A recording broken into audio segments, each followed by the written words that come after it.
Hello and welcome to Nidhi's Creative Zone. Today's recipe is delicious yogurt dip or raita. For this recipe, we need bathua. This is the main ingredient of this recipe. I have already removed the hard stem and then wash it 2 to 3 times into the running water. When you get it from the Indian grocery store, this is how it looks like. You have to remove the hard stem and then wash it 2 to 3 times into the running water to clean this.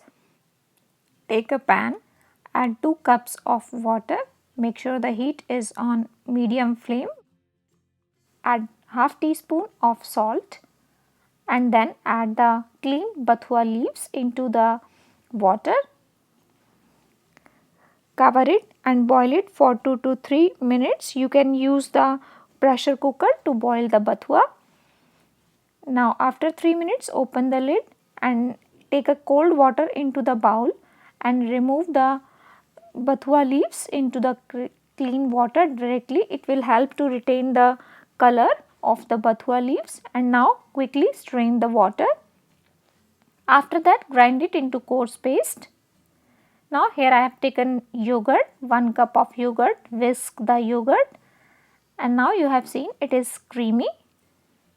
After that add 1 teaspoon of salt or according to your taste, half teaspoon of black salt.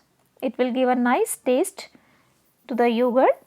Give it a quick mix until the salt mix and then add the coarse paste of bathua that we have grind after boiling it and add into the yogurt. Give it a quick mix. Make sure there is no lumps while you are mixing the bathua into the yogurt. Once it is done, it is almost ready. Now for tadka, here I have taken 1 ladle, half teaspoon of oil. The heat is on low flame. Add 2 pinch of asafoetida or hing,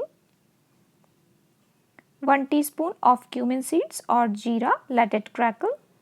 Add 2 small size chopped green chilies. This is totally optional. When it is slightly turned, switch off the gas and pour this tadka on top of the yogurt dip as you have seen here. And this is how the easy yogurt bathua dip is ready. Instead of putting the tadka, you can just directly add the roasted cumin powder and red chili powder and you will get the same taste, but it is slightly different. It will give a slight smoky flavor. Serve this yogurt raita with rice or Indian flatbread or paratha. And if you like this easy and healthy recipe of Bathua Raita or yogurt dip, then don't forget to like, comment, share and subscribe. Thank you. Thanks for watching.